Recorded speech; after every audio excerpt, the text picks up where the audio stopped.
Yes, tugwaye ikaze mu makuru arimo kuvugwa.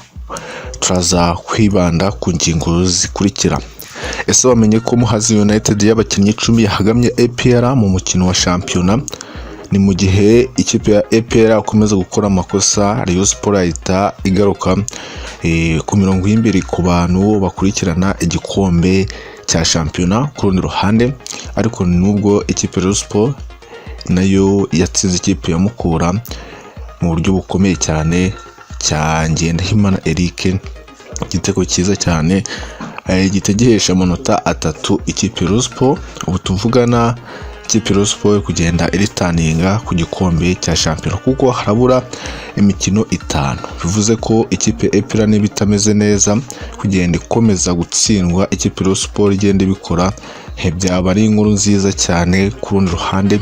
Nk'uko umutoza Juliette yakomeje kuvuga ko bisigaye mu mibare ari nako amahirwe ashobora gusekera ikipe ya Rayon Sport. Amarangamutima ya Rigani Rugaju nyuma yuko yujuje ibihumbi 100 bya subscribers yazanye na kakana rwose kasesengura ibintu bijyanye n'imipira, aho katunguranye cyane. Ku rundi ruhande turaza kukugezaho n'andi makuru cyane update zigiye zivugwa muri Rayon Sport. Muhaye ikaze, mubwire ngo reba gato umunsi wa video, subscribe ubundi dushyigikire kugira ngo ujye ubana natwe umunsi ku munsi. Nibyo koko ikipe ya APR yanganyije bigoranye cyane n'ikipe ya Muhazi United, mu gihe Muhazi United yari ifitemo abakinnyi 10 gusa. Hatsinzwemo igitego 1-1 mu mukino w'umunsi wa 25 wa shampiyona waberaga i Nyamirambo kuri Kigali Pele Stadium. APR ise igira amanota 59 irusha Rayon Sport amanota 11 gusa, mu gihe hasigaye imikino 5 gusa kugira ngo shampiyona ibe yarangira. Ikipe Rayon Sport bivuze ko itsinze iyo mikino yose isigaye byaba ari amahirwe menshi cyane kuba yakwegukana shampiyona ya hano mu Rwanda. Ikipe ya APR yasabwaga gutsinda uyu mukino gusa ikongeraho n'undi, ubundi bikaba birabaye, ariko bisa nkaho birimo kugenda bigorana ku rundi ruhande. Ese noneho ubona byaba bikomeye cyane ko Rayon Sport yagaruka ku gikombe cya shampiyona vuba na vuba, noneho umurindi w'abafana b'ikipe Rayon Sport yaba uri hejuru cyane, aho nyuma yuko yanze gutakaza umwanya wa kabiri kuko yarushaga ikipe ya Musanze FC inota 1 gusa, none ubu hagiyemo ikinyuranyo cy'amanota 4 yose.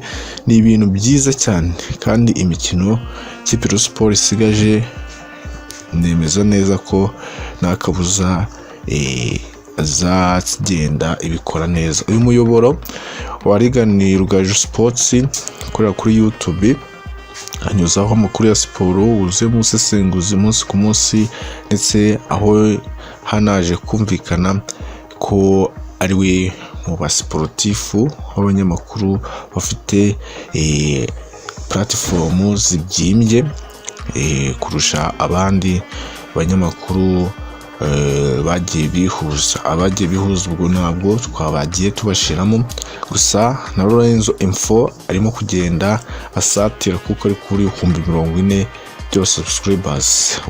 Murashishikarizwa, niba uri umukunzi wa Lorenzo Info, kora subscribe kugira ngo umunsi ku munsi mujye mubana, ndetse anakugezaho amakuru atari uvumbi. Ndamukunda cyane, umunyamakuru w'imikino Riganeri wayo wa mbere by'umwihariko, ntabwo shidikanwaho kuko ubu yujuje ibihumbi 100. Mana, ibi twe tuzabigeraho nyuma y'imyaka 100 hari natwe. Okay, uyu bamwita Rugaju Rigani, uyu umuyoboro we unyuzaho siporo.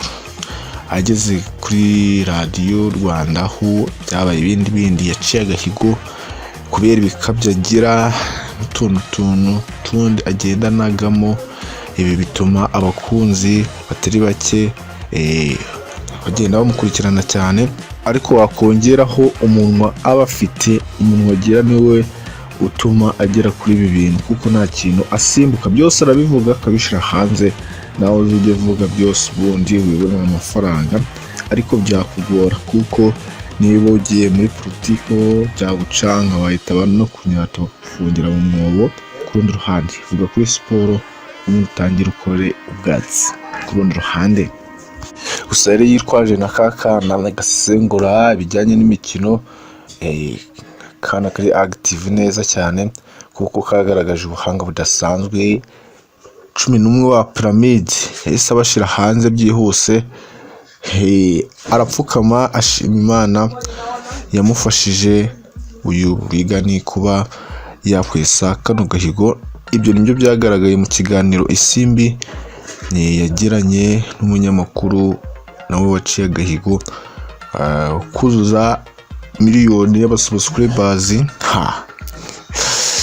Bari kuri beyond level kabisa.